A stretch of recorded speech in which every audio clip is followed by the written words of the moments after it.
7 दिन पहले एक नेटो कंट्री पर मिसाइल से अटैक हुआ। इस धमाके ने जो बाइडेन को आधी रात में जगा दिया और तड़के सवेरे तक वर्ल्ड वॉर की शुरुआत का सायरन बज गया। ऐसे में अगर एक फोन नहीं होता तो इन 7 दिनों में आधी दुनिया भस्म हो चुकी थी। अगर उस रोज बाइडेन आधी रात को नहीं जागते तो अब तक एटमी विनाश हो चुका होता। आज इस स्पेशल रिपोर्ट में आपको दिखाने जा रहे हैं ये महाविनाश वाली टू वॉशिंगटन इमरजेंसी के बारे में। सर्वराष्ट्र की कैसे उल्टी गिनती शुरू हुई है, देखिए कैसे रुका है WW3 पोलैंड क्राइसिस की ये पूरी इनसाइड स्टोरी इस रिपोर्ट में। 15 नवंबर 2022 दोपहर 3:40 देश वोडोगांव, लुबेल्स्की, पोलैंड। नाटो देश पोलैंड में एक बड़ा विस्फोट हुआ। एक अनाज गोदाम के पास मिसाइल गिरी। धमाके से जमीन पर बहुत बड़ा गड्ढा हो गया। इस धमाके में 2 लोगों की मौत हो गई। इस वक्त रूस और यूक्रेन जंग के कभी भी वर्ल्ड वॉर में बदल जाने का भय है। तब रूस के दुश्मन खेमे यानी नेटो देश पोलैंड पर मिसाइल किसने दागी? क्या ये मिसाइल पुतिन के ऑर्डर पर दागी गई थी या रूस से बदला लेने के लिए ये ज़ेलेंस्की की बहुत बड़ी साजिश थी? क्या ये मिसाइल दागकर कोई वर्ल्ड वॉर 3 की शुरुआत करना चाहता था? जिस वक्त पोलैंड में मिसाइल फटी तब इंडोनेशिया के बाली में G20 का 17वां शिखर सम्मेलन चल रहा था। बाली में तब रात के 11 बजे थे। अमेरिका के राष्ट्रपति जो बाइडेन सोने जा चुके थे। पोलैंड में मिसाइल अटैक की खबर रात में ही पेंटागन तक पहुंच गई। नाटो देश पर मिसाइल अटैक ने अमेरिकी रक्षा मंत्रालय में खलबली मचा दी। 15 नवंबर 2022 मंगलवार सुबह के 4:15 बजे बाली, इंडोनेशिया। सुबह 4 बजे पेंटागन के अधिकारी अमेरिकी राष्ट्रपति जो बाइडेन के साथ G20 समिट में शामिल होने बाली पहुंचे। अमेरिका के विदेश मंत्री एंटनी ब्लिंकन का रूम लॉक किया। खबर मिली कि नेटो कंट्री पर रूसी मिसाइल से अटैक हुआ है और इस खबर का सिर्फ एक मतलब था, थर्ड वर्ल्ड वॉर। अमेरिकी विदेश मंत्री तुरंत अमेरिकी राष्ट्रपति जो बाइडेन के रूम की तरफ दौड़े। उनके साथ अमेरिका के NSA जैक सुलिवन भी थे। 15 नवंबर 2022 मंगलवार सुबह के 4:15 बजे बाली, इंडोनेशिया। अमेरिकी विदेश मंत्री एंटनी ब्लिंकेन और राष्ट्रीय सुरक्षा सलाहकार जैक सुलिवन ने जो बाइडेन को नींद से जगाकर पोलैंड में हुए मिसाइल अटैक की खबर दी। बाइडेन ने उसी वक्त हॉटलाइन पर पोलैंड के राष्ट्रपति एंड्रेज डूडा को कॉल किया। बाइडेन ने पोलिश राष्ट्रपति से लंबी बात की और इसके बाद थर्ड वर्ल्ड वॉर की टेंशन और बढ़ गई। इधर G20 समिट में बाली पहुंचे अमेरिकी राष्ट्रपति जो बाइडेन पोलिश राष्ट्रपति एंड्रेज डूडा से बात कर रहे थे। उधर पेंटागन में सैटेलाइट रिपोर्ट तैयार की जा रही थी। सुबह 6 बजे सैटेलाइट रिपोर्ट तैयार हुई। ये कंफर्म हो गया कि पोलैंड में जो मिसाइल फटी वो S-300 डिफेंस सिस्टम में इस्तेमाल होती है, यानी ये मिसाइल मेड इन रशिया थी। और टेंशन बढ़ाने वाली पेंटागन की ये सैटेलाइट रिपोर्ट तुरंत बाली में जो बाइडेन तक पहुंचाई गई। बाली में सुबह 6:10 पर बाइडेन को पोलैंड पर हुए मिसाइल अटैक की पहली रिपोर्ट दी गई। अब तक बाकी दुनिया को पोलैंड पर हुए मिसाइल अटैक के बारे में कोई खबर नहीं थी, लेकिन पेंटागन की रिपोर्ट पढ़ने के बाद बाइडेन ने तुरंत G7 देशों की एक इमरजेंसी मीटिंग कॉल की। 15 नवंबर 2022 मंगलवार सुबह के 6:40 बाली, इंडोनेशिया। सुबह 6:40 पर बाली में ही America, UK, Canada, France, Germany, Italy और जापान यानी G7 देशों की इमरजेंसी मीटिंग शुरू हो गई। इस मीटिंग में नेटो प्रमुख जेम्स स्टोल्टेनबर्ग को भी जोड़ा गया। नेटो कंट्री पर अटैक के बाद अब आगे क्या करना है, इसका प्लान तैयार होने लगा। पुतिन को रोकने के लिए रूस पर बड़े हमले की बातें होने लगी, लेकिन बाइडेन इसके लिए तैयार नहीं थे। बाइडेन ने पोलैंड में तुरंत अमेरिकी डेलीगेशन भेजकर डिटेल्ड जांच का ऑर्डर दिया। पोलैंड पर रूसी मिसाइल अटैक बीती रात हुआ था। इसका मतलब ये था कि यूक्रेन युद्ध का दायरा अब पूरे यूरोप में फैल गया था। अगला अटैक अब कहीं भी हो सकता था। अगर ये मिसाइल पुतिन के ऑर्डर पर पोलैंड पर दागी गई थी तो वर्ल्ड वॉर का सायरन बज चुका था। इस सायरन ने पूरे यूरोपियन यूनियन की नींद उड़ा दी। इससे पिछली रात यूक्रेन पर रूस की ओर से सबसे बड़ा हमला किया गया था। कीव और यूक्रेन के बड़े शहरों पर ताबड़तोड़ 100 से ज्यादा मिसाइलें दागी गईं। इसलिए इमरजेंसी मीटिंग में ज़ेलेंस्की को जोड़ा गया। इस मीटिंग में ज़ेलेंस्की ने जो कुछ कहा वो सुपर सीक्रेट है, लेकिन इस इमरजेंसी मीटिंग के तुरंत बाद यूक्रेन के राष्ट्रपति ज़ेलेंस्की ने सार्वजनिक तौर पर बड़ा बयान दे दिया। 15 नवंबर 2022 मंगलवार सुबह 7:10।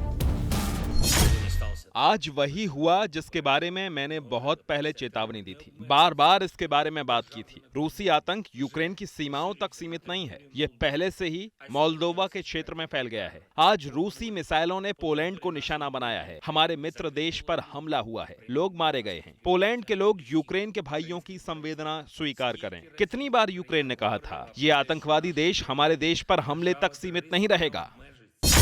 अमेरिकी राष्ट्रपति जो बाइडेन, नेटो, G7 देश, अमेरिका का रक्षा मंत्रालय और पोलैंड की सरकार सभी मिसाइल अटैक पर मंथन ही कर रहे थे। लेकिन ज़ेलेंस्की ने यह बयान जारी करके पूरी दुनिया को बता दिया कि पोलैंड पर बड़ा मिसाइल अटैक हुआ है, वहां लोग मारे गए हैं और यह अटैक रूस ने किया है।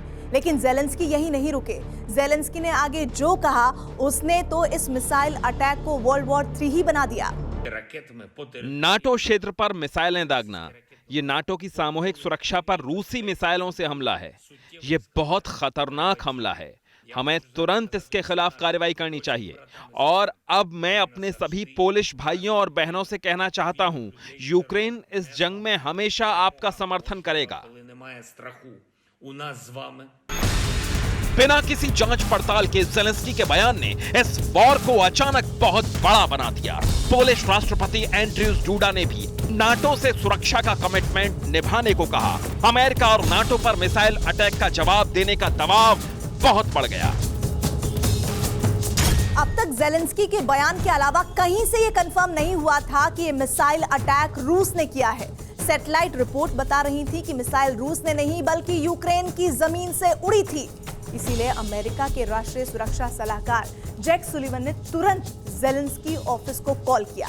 कहा कि इस वक्त ज़ेलेंस्की ऐसा कोई बयान न दे जिससे मामला हाथ से निकल जाए। उन्होंने ज़ेलेंस्की के लिए मैसेज दिया कि इस वक्त कोई भी बयान देते वक्त सावधानी बरते। पोलैंड पर हुए मिसाइल अटैक की जांच शुरू हो गई। CIA के निदेशक विलियम बर्न्स तब कीव में थे। उन्हें फौरन कीव से पोलैंड पहुंचने का ऑर्डर हुआ। जहां मिसाइल गिरी थी वहां एविडेंस बटोरने का काम शुरू हो गया। धमाके के मलबे की तस्वीरें जारी हुई। इस बीच रूस के रक्षा मंत्रालय की ओर से बयान आया। कहा गया कि पोलैंड में हुआ धमाका रूस ने नहीं बल्कि यूक्रेन के S-300 एयर डिफेंस सिस्टम की गाइडेड एंटी एयरक्राफ्ट मिसाइल से हुआ। 15 नवंबर को रूसी सशस्त्र बलों ने यूक्रेन के सैन्य कमांड और कंट्रोल प्रणाली के खिलाफ बड़ा ऑपरेशन किया। हवा और समुद्र से लॉन्च किए गए लंबी दूरी के सटीक हथियारों के साथ बड़े पैमाने पर हमला किया। दागी गई सभी मिसाइलों ने सटीक निशाना लगाया। हम इस बात पर जोर देना चाहते हैं कि ये सटीक हमले सिर्फ यूक्रेन के क्षेत्र में 35 किलोमीटर अंदर किए गए। पोलैंड में गिरी मिसाइल की तस्वीरों से साफ साफ पता चल रहा है कि ये यूक्रेन के S-300 एयर डिफेंस सिस्टम की गाइडेड एंटी एयरक्राफ्ट मिसाइल थी। ज़ेलेंस्की ने दावा किया कि पोलैंड पर हमला रूस ने किया है। रूस ने दावा किया कि पोलैंड पर मिसाइलें यूक्रेन ने दागी है। यह हमला बहुत संवेदनशील था। एक भूल दुनिया को विश्व युद्ध की आग में झोंकने वाली थी। इसलिए 16 नवंबर यानी बुधवार के दिन ही सुबह 7 बजे पोलैंड में CIA का एक फोन गया। पोलैंड के राष्ट्रपति एंड्र्यूज डूडा को अमेरिकी राष्ट्रपति का एक खास संदेश दिया गया।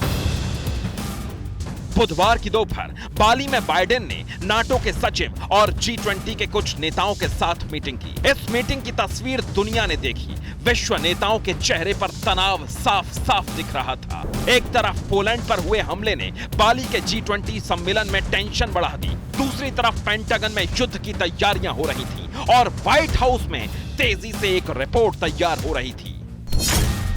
अमेरिका के रक्षा मंत्री Lloyd Austin, deputy secretary of defence doctor Kathleen H. Hicks और अमेरिका के आर्मी जनरल मार्क मिले ने पोलैंड में अपने समकक्षों से फोन पर बात की। इसके बाद 15 नवंबर को दोपहर 2 बजे पेंटागन ने एक प्रेस कॉन्फ्रेंस कॉल की। लेकिन बाद में नया अपडेट मिलने पर प्रेस कॉन्फ्रेंस में पोलैंड अटैक के बारे में कुछ नहीं बताया गया। इसके बाद अमेरिका के टॉप आर्मी जनरल मार्क मिले ने पोलैंड और यूक्रेन के चीफ ऑफ डिफेंस स्टाफ को एक के बाद एक 5 बार कॉल किया। इसके बाद मार्क मिले ने यूरोपियन यूनियन के कमांडर क्रिस केवोली को भी कॉल किया। मंगलवार की शाम तक अमेरिका के top most army general mark मिले और अमेरिकी रक्षा मंत्री लॉयड ऑस्टिन ने बाली में जो बाइडेन को एक फाइल भेजी। इस फाइल में पोलैंड में हुए मिसाइल हमले की पूरी रिपोर्ट थी। इस रिपोर्ट को पढ़ने के बाद अमेरिकी राष्ट्रपति जो बाइडेन ने आधी रात में पत्रकारों के सामने कुछ ऐसा कहा जिससे पोलैंड पर हुए मिसाइल अटैक की पूरी खबर ही बदल गई। Mr. President, what's your reaction to President Zelensky saying that the missiles that landed in Poland were not Ukrainian? That's not the evidence. America के आर्मी जनरल मार्क मिले और अमेरिकी रक्षा मंत्री लॉयड ऑस्टिन ने जो फाइल बाइडेन को भेजी थी वही फाइल पोलैंड के राष्ट्रपति को भी भेजी गई। इसके बाद पोलैंड के राष्ट्रपति ने भी पहली बार पोलैंड पर हुए मिसाइल हमले पर बयान दिया। 16 नवंबर 2022, वार्सो, पोलैंड। इस बात का कोई संकेत नहीं है कि ये पोलैंड पर सीधा हमला था। तथ्य ये है कि पोलिश इलाके में एक रॉकेट गिरा। ये जानबूझकर पोलैंड पर हमला नहीं था। रॉकेट का टारगेट पोलैंड नहीं था, इसलिए वास्तव में पोलैंड पर हमला नहीं हुआ था। अमेरिकी राष्ट्रपति जो बाइडेन और पोलैंड के राष्ट्रपति एंड्रेज डूडा के बयान के बाद ब्रसेल्स में नाटो के मुख्यालय से नाटो महासचिव ने भी पोलैंड अटैक पर बयान दिया। कोऑर्डिनेशन और सूचनाओं को साझा करने के बाद हमें पोलैंड में हुई घटना पर कोई अंतिम निष्कर्ष निकालने से पहले तथ्यों को समझने की जरूरत है। ये बताता है कि नाटो सहयोगियों ने विवेकपूर्ण और जिम्मेदार तरीके से प्रतिक्रिया दी है। सच जानने के लिए TV9 भारतवर्ष की टीम पोलैंड में वहां पहुंची जहां मिसाइल धमाके के बाद गड्ढा बना था। इस पूरे एरिया में उस मिसाइल का इम्पैक्ट इतना गहरा था कि अगल बगल के लगभग 200 से 300 मीटर के एरिया में सारे के सारे शीशे टूट गए। जाहिर सी बात है कि जैसे ही मिसाइल आके गिरी 2 लोगों की उसमें मौत हो गई और बहुत मुश्किल हुआ लोगों को ये समझ पाना कि अचानक हुआ क्या, क्योंकि पोलैंड में अभी तक मिसाइल गिरी नहीं थी। अमेरिकी राष्ट्रपति जो बाइडेन, पोलैंड के राष्ट्रपति एंड्रेज डूडा और नेटो महासचिव जेम्स स्टोल्टेनबर्ग के बयानों ने यह साफ कर दिया कि पोलैंड में फटी मिसाइलों के पीछे पुतिन नहीं थे। लेकिन ये सवाल बाकी था कि फिर पोलैंड में मिसाइल कैसे फटी। यूक्रेन के राष्ट्रपति जेलेंस्की ने इन मिसाइलों को पुतिन की साजिश बताया था, लेकिन पेंटागन की जांच रिपोर्ट कुछ और ही कह रही थी। सवालों के घेरे में अब जेलेंस्की आ गए थे, तो क्या जेलेंस्की ने ही पुतिन से बदला लेने के लिए नेटो देश पर मिसाइल अटैक किया?